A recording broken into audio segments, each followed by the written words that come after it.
I needed some light in my life. It was so dark for so long. But then certainly after COVID started to come again, things are shifting. The business is changing. It was like, yeah, we're ready, man. We're ready to go back to that darker side of pop evil. We're ready to go. It's not time. It's time to go back in the trenches and fight.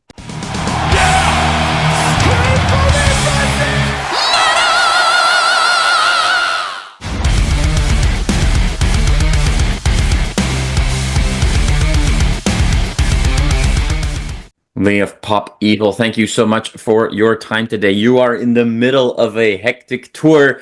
You're playing tonight, and then they even, on days like this, make you do interviews. They have no mercy for you. How are you doing? It's all good, man. Thanks for having me. My pleasure, my pleasure. How is the tour going? Tour's been amazing, man. It's been incredible. We're about halfway through.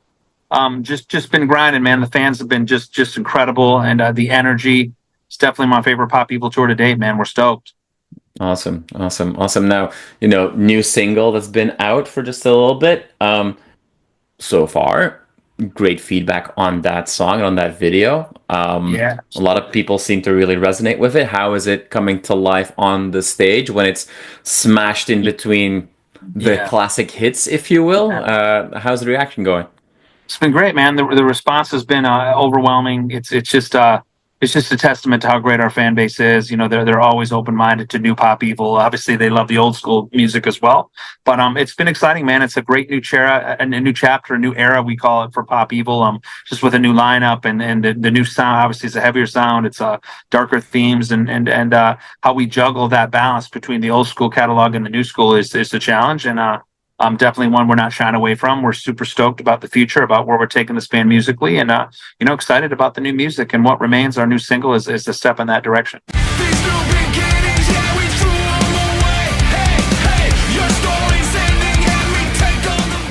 The fans, they're here with you. They are still here with you. They've been with you for quite some time now.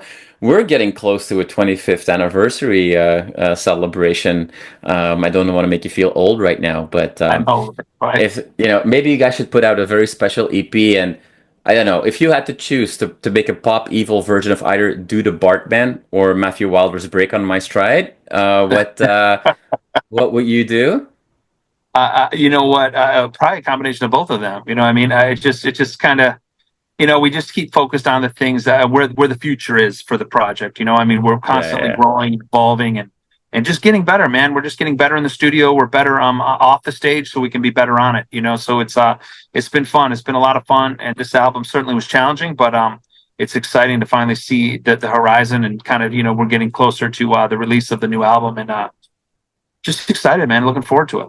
Yeah. No, if people are wondering, why did I call out those songs? Obviously, if my research is correct, those are two of the very first songs that you owned when you bought CDs and cassettes back in the day. I was going to say, I remember, man. Yeah, that Matthew Wilder one was one of my first. I remember this and that tape back in the day. That's a good research, man, for sure. Now, just a joke, like those early days, and obviously that's from before the band started, but we're going to focus on the future and what's going on right now. But sure. A band like Pop Evil, there's some expectations that come with that. It's a machine at this point. From those early days, are there things that you miss from those days? Nah, I think this business is about the next, and always about that next song, the next tour, the next thing. You don't have time really. The only time I think about the older days is just when some of my old school friends that were there when the start, they'll be like, "Oh, I missed that day," because that's their link to you, right? That's the moment with their moment in time with their link to the band. So other than that, I'm the wrong guy to talk about the past. I'm always thinking about that next song and the next. I'm already writing the next album ahead of the one that's about to come out. So it's just I'm just focused on the future, man. And if we've already done it as an artist, I don't want to do it again. We already did it. Let me do something different. I want to kind of just push my creativity and my artistic journey and push it forward and work with those guys that helped challenge me to do something I never would have. Like a song like What Remains, our new single. If you would have asked me that we'd write a song like that, all those years ago, I would have laughed at you. There's no way, you know what I mean? But now to have a song like that, that's, it's in the top 10 at the moment at the radio charts too. Just radio's gotten heavier as well. It's just fun. It's more fun to play, heavier songs. Just it's more fun on an emotional level because it's easier to heal. Let some of that angst energy, that mental health, those issues you have, just kind of let those out and release, and throw the head back and just kind of headbang a little bit, throw those hands up. It's therapeutic, So to be able to be in a position to to focus on more of the evil side of pop evil, it's been awesome. Just to double click on that, because in an old interview, I think I remember you saying, rock music motivates you to live. It's something you said years ago. And what you're talking about just now, is that like the fact that the heavier the rock, if you will, the more it can channel away the negativity from you? Is that a reason why, even at its most evil or at its most darkest, pop evil has always kind of, at least to me and my interpretation of your music, to have had a glimmer of hope around it? Like it's never completely dark. There's always something that we can anchor on. Do you agree with that, or am I just completely off here? There's definitely been moments of positivity. You always try to take that. Again, it's very motivating, right? Like sports, you're always looking for that thing, whether you lose the day or win the day, right? You're always looking for that moment of hope to just give you a reason to fight for tomorrow. Sometimes when you just really close the door on anything in life, it's very hard to stay motivated. And I think for me in this business, it's very tough. I mean, even though we've been around, for several years, I mean, it's not been this miraculous climb to the top for pop evil. It's always been a steady climb for us. So there's been a lot to work towards. There's been a lot of things that certainly weren't handed to us. I mean, we've had to work for every single thing we've got, and it's harder every kind of, I want to say, chapter in this journey, right? Like it's a new chapter fan since COVID, right? It's a different kind of fan that's out here now. It's a different kind of band. These younger bands that are on the climb now are doing different things than we were when we started. They understand how hard it is, but they're not just they're doing a lot themselves, right? They know how to engineer their own stuff. They know how to use the equipment. There's so much technology now in the equipment that when you spend time touring, you don't have time to really focus on that stuff. So these younger bands, being interested in having that be a part of their culture and how they kind of come up, it's exciting. You're learning about how to, manipulate sounds, how to stack vocals, how to make sure that it just doesn't sound boring old, ways that I did it before. We're fans too. I want to be excited about the music just as much as I want our fans to be. And if you're not excited about the music you're creating, it's going to be really tough for others to get behind that. So, trying to find those or to spearhead those moments creatively to, jumpstart that second wind in a way, or to kind of give you that energy to kind of let go of the baggage and find that escape in something new, whether it's a new tone or a new effect, or whether it's just putting aside that mental health issue that you're dealing with. So there's a lot of that, but yes, trying to find that positive thing to keep you motivated is always something that kind of resonates with me, and probably you see that in the themes. And even though in this new album, it's darker, the themes are darker, but yeah, when there can be flipped positive, we try, but it doesn't always have to do that. I think every song requires a different kind of story and a storytelling aspect to it. That is the way I like to write. So it'll be interesting to see how the fans respond as the new album starts to get closer and closer to drop date. And I'm excited to see once the fans make it a part of their own story. I'm anxious to see their comments and their response.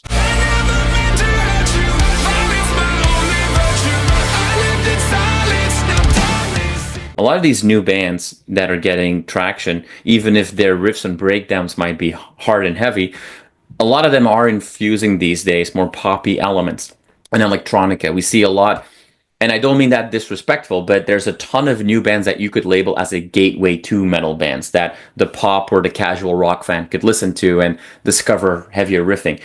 We see that evolution happening, but then you guys kind of, as like a counter approach, if you will, that's when you guys are going, no, we're going to go just harder. We're going to actually not at all get infiltrated by pop or electronic sounds as much as the broader scene is doing.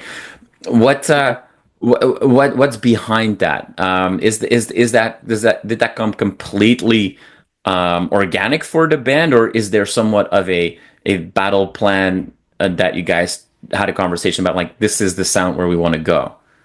Yeah, I mean, I think with me anyways, I'm a melodic singer. I come from those old school radio, formatted type style writing. I mean, I'm the melody or the pop, whatever you want to call it, is in my voice regardless. You know what I mean? So, we don't have to stress that as much, but kind of having, I mean, look, different players, right? Like, band member shifts different, right? Because different band members like different styles. They play differently.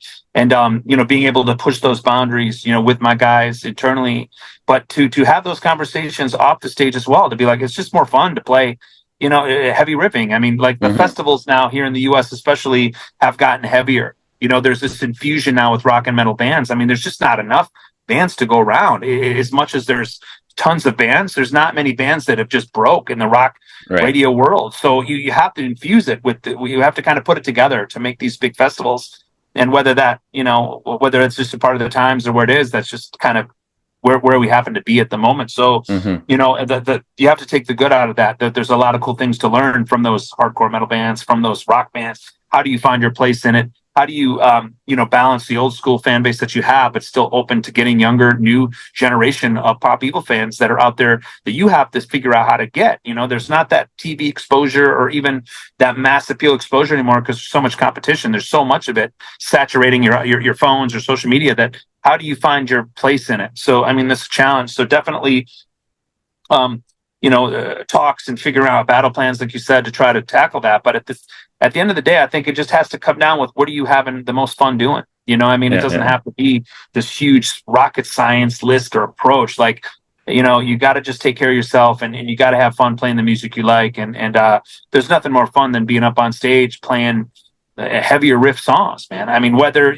people want screaming or whether they want more soaring vocals, that's up to the fan. But for what your band's capable of doing, finding your happy medium and what you like to play and where that energy comes from, I think is a big part of where Pop Evil's trying to just, have fun again. When you've been around 18 plus years, songs that didn't work, you took risks, you took chances, we have hit songs that are ballads.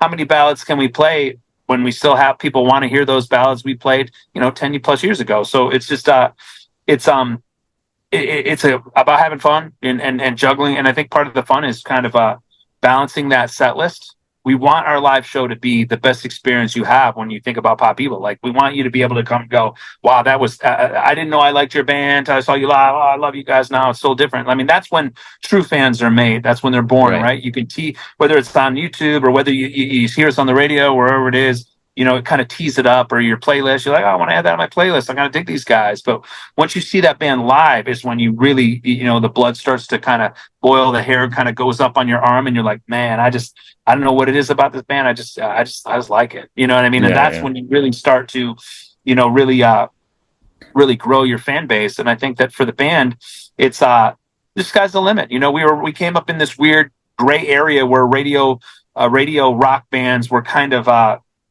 fizzling out. It was kind of winding down. That tier was it already had its moment, right? And in the 90s and the early 2000s where it was king, and then it was kind of fizzling out a little bit. It was evolving. So, we were in this great place that we had success, but we didn't have to be shaped by it. It's not like when you think of Pop Evil, like it's Metallica, right? Like Metallica has to sound this way, or it's not my favorite Metallica record. There's so many diehard metal Metallica fans in that space that really have a hard time with change, but for our fan base, like we've changed and evolved gradually over time. So it's kind of a blessing and a curse, right? Like, we don't really have that core audience that expects us to sound one way, but on the flip side, it's allowed us to kind of grow because bands like us have had to figure it out on the fly. We've had to be out in the field. We've had to be testing things because we didn't have the money and the budgets that bands might have had before us to experiment in the studio. We had to experiment in the field, and we had to learn from our mistakes. Like, oh, that song's not going to work. I mean, our fans don't want to hear that from us. You know what I mean? They want to hear this and that. And then, of course, trying to find a balance, that thin line between what we want to play, what we're having fun playing.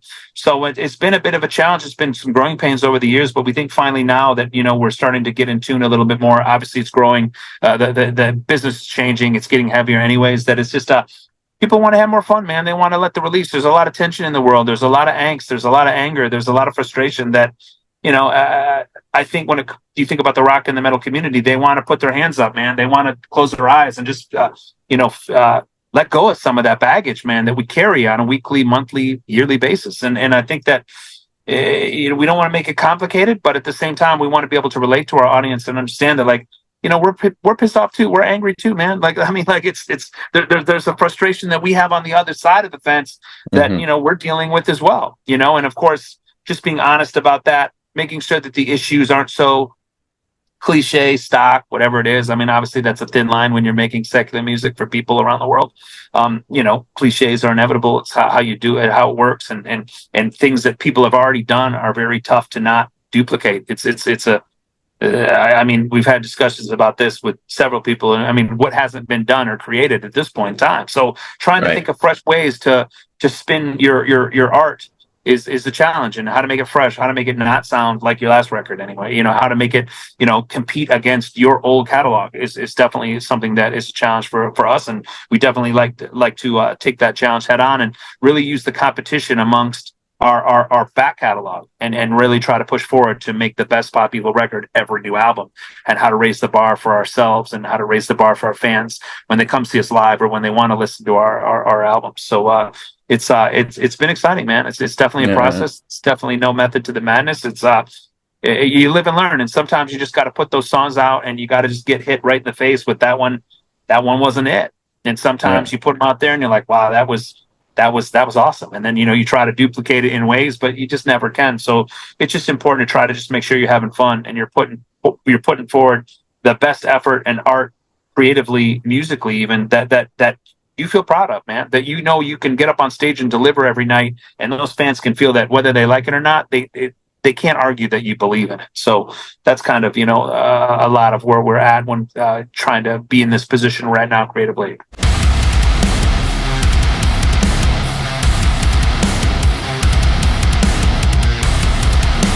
I'm sure you feel the pressure, but is that, like, Skeletons was well received, a lot of good reviews on that album, a lot of people calling that album of the recent years the finest album, a bit of a return to form, maybe a little bit, less trying to conform, being yourself. Like I read a lot of good reviews about that record. With that, is that something that puts pressure on you? Like, are you somebody that puts a lot of pressure on yourself when you're going in? Like, okay, you want to have fun, you say, but you also, there's always expectations, right? When people say like, oh, this is the best album yet, well, there's another album coming. Do you feel that a lot, or are you able to kind of step away from that? I mean, you always feel pressure, right? I mean, like, you're always one album, one song away from going home or being done. I mean, look, with 8 albums now, I mean, how many more do you get? You know what I mean? Like, you want to make sure that they really all leave a mark.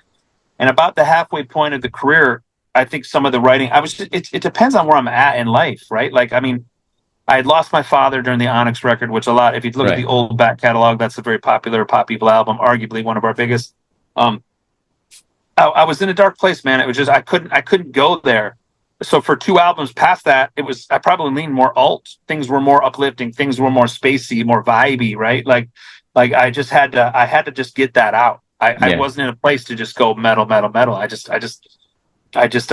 needed some light in my life. It was so dark for so long. But then certainly after COVID started to come again, things are shifting. The business is changing. It was like, yeah, we're ready, man. We're ready to go back to that darker side of pop evil. We're ready to go. It's not time. It's time to go back in the trenches and fight. You know what I mean? It was a whole different type of a feeling, and it was like, let's dive in. And Waking Lions, kind of on that self-titled album, kind of spearheaded that.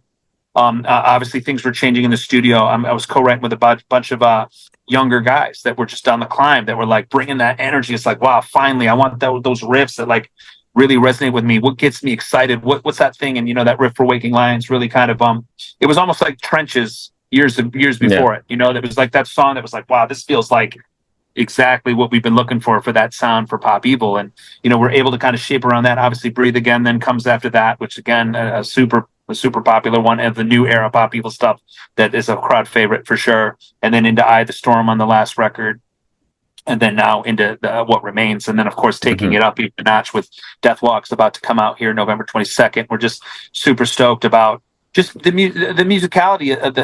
We're just becoming better, and what the things that we like for Pop Evil, the things we want to be branded and known for with Pop Evil. Our players are all better now. You know, I mean, we were kids. We were all kids. We were kind of, and it was such a thin line, right? Because in those days, we're a radio band. So in this business, you get in where you fit in, man. Like if you're an indie band and you're a scene band and you have the crowd, great, that's your in. You know, maybe you don't get the radio play, but if you're radio play, you know, you got the radio play, you got to respect it, right? And in those days, the heavier stuff was harder to get played, you know, and to get it up the charts. And when you need opportunities to really kind of grow your project or to make a living, you know, you kind of, those things can kind of taint the way you're approaching your business or your job. So, you know, luckily with the success of Pop Evil, we were fortunate to have success on all the way along. But I think the success finally has given us to a point now, starting with Waking Lions, where it was like, okay, we can do things the way we want to do it now. You know, and in some ways, I mean, for Waking Lions to go #1 at radio, Breathe Again went #1 at radio. I mean, some of the hardest songs in those years to go #1 at radio that we like to feel we're some small way, we're part of you know, the heavier change at radio for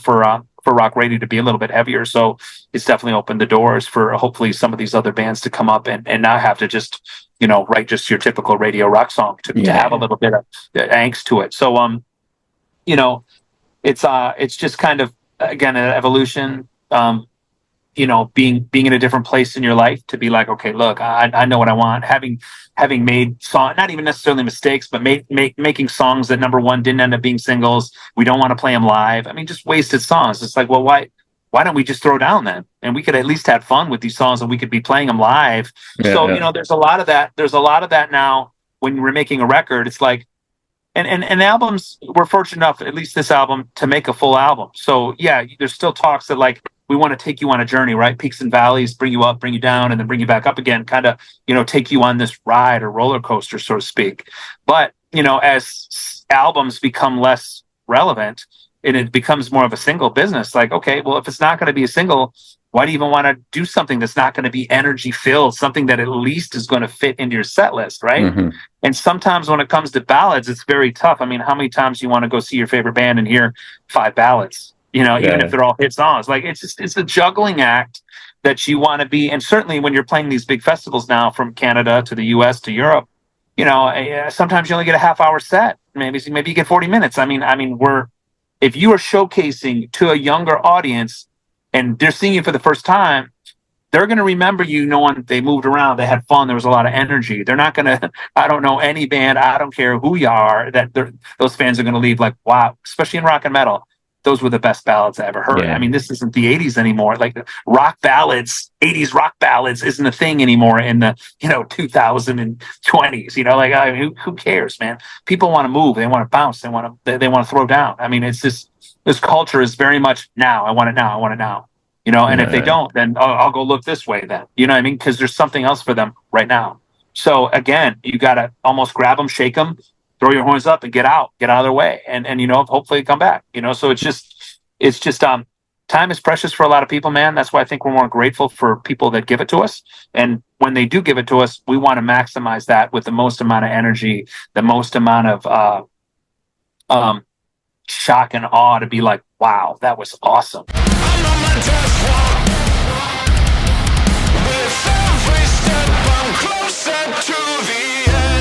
You know, trying to listen to what the fans want and like, but at the same time juggle that with what you want and like, right? And what you're capable of doing, and trying to push the boundaries and to try to get more out of yourself. As certainly me as a singer, as a vocalist, pushed myself like crazy on this particular album, so I'm super proud of it. But you know, you never know until you put these things out there, and even if it's well received, okay, well, I don't just want to do it again next album. Maybe there's little nuances of it, sure. But, you know, we want to push further then. How do we push further and to keep it fresh and to keep it energized and to keep it fun, man, and to keep your fans guessing? I mean, that's part of the fun, right? Like, I mean, if you could just assumed, oh, here comes another Waking Lions, or here's Trenches 4.0, you know what I mean? Like, it's just, we already got that in the set. Like, we already play that. Like, you know, like, how do we get you in that set to really captivate you and make you think like, wow, I wasn't expecting Pop People to sound like that. That was a lot of fun, you know. So it's all about the live show, man. Always. What I hear you say is that most important thing is to have fun and be who you are from a musical Correct. perspective. To wrap us up, because I mean, I'd love to spend 5 more hours talking to you, and I think I you love easily it. could. Yeah, sure. But to wrap us up, like, and a thing that you mentioned in interviews in the past as well is a big thing for you was overcoming this feeling of, will people accept me? Because when you were growing up and you were discovering that you could sing, that yeah, I think you mentioned a few times, like, well, I didn't exactly look like rock singers, and I also didn't look like rappers, and those were the popular things at the time. We're in a different world today. How, like, from my perspective, even in North America, where rock scene can be more conservative than inclusive at times, I feel like it has definitely, improved, if you will. But we're also, there's I identity politics, let's call it. There Yeah. might be some flags as well to question, like, what's your take on that? Like, you having gone through that journey, front and center, you've lived this journey yourself as one of the pioneers for rock. Like, do you see a lot of improvement? Are you hopeful, or are you at this point a little scared about the future when it comes to people being allowed to be themselves, if you will? I don't spend a lot of time focusing on it, right? I mean, I think as you get further in your career, you're just worried about survival, man. Like you worry about the next day. You try to just focus on that day, winning that day, whether it's a show, making the best record possible. You don't worry. You're not worried about what people are, how they're perceiving you. I Yeah, mean, we're a very blue collar band, and we have an indie label. I mean, I get it. We're not the flashiest. I mean, obviously, I don't look like your typical rock singer still, and I don't look like your typical rapper still. But we're very. I'm not the type of frontman that's going to be out there trying to stir up controversy to have you take a look. I only wanted it one way. I wanted it because the music is good.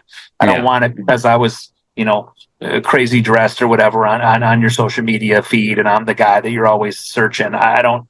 That was not my thing, and so maybe we're a little underrated in those ways, just because we don't, that's not important to us, you know what I mean? And I yeah. think there's a lot of bands like that, and of course those bands that you think about right away, oh my gosh, like the Tommy Lees of the world, or of course even in the 90s, the Pearl Jams. You always knew Eddie Vedder, you always knew these kind of characters. Obviously it's a different era, but look, we just try to focus on making the best music, right? Music talks at the end of the day. If your Exactly. music's good enough, if your band, like the Deftones, right? Like you always just, even though those guys are rock stars in their own way, they were always so known for their band. Seven Dust, again, another one. They were always just known for the music, man, the band. I mean, whether you like them individually or not, it didn't matter. You heard those bands come up, and there's respect on those bands' names always. You know what I mean? And Yeah, yeah. so there's a lot of musical pride that is the old school mentality that we all have internally, both on and off the stage.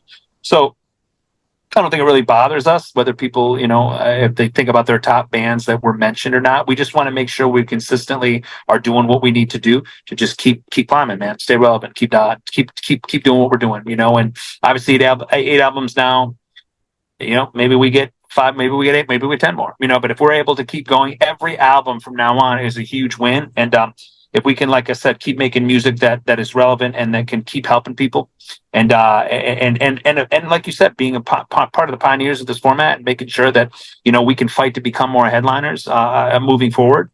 That's what this business needs, man. There's only so many there's only so many times we can watch the same headliners over and over. At some point you have to do your part to become closer to being one of them as well, and hopefully spearhead a movement of more people coming up, these younger kids coming up, that they can take the torch and run with it themselves, man. So again, not really focused on that as much as we're more focused, and I'm the Pop Evil guy, right? So I'm 100% Pop Evil, so I'm focused on everything I can do to make Pop Evil Yeah, yeah. bigger and better all the time. So I really haven't been focused on any of the stuff individually for me or where I fit in the mix. It's just kind of whatever, man. Just excited about this new single, excited about this new music, and hoping, of course, everyone likes it as much as we do. There we go. Awesome. Well, Lee, thank you so much for your time today. Yeah, I thank you. hope the tour will continue to go fantastic. Have tried to get some downtime between now and the show. And thanks Thank again you. for letting us bug you in your bus. I really appreciate it. Hope to Man, see it's you on a awesome. stage soon. Come by to Toronto soon, and we'll be here front row. Thank you so much. Absolutely. Thank you guys for the love. Hope to see you soon.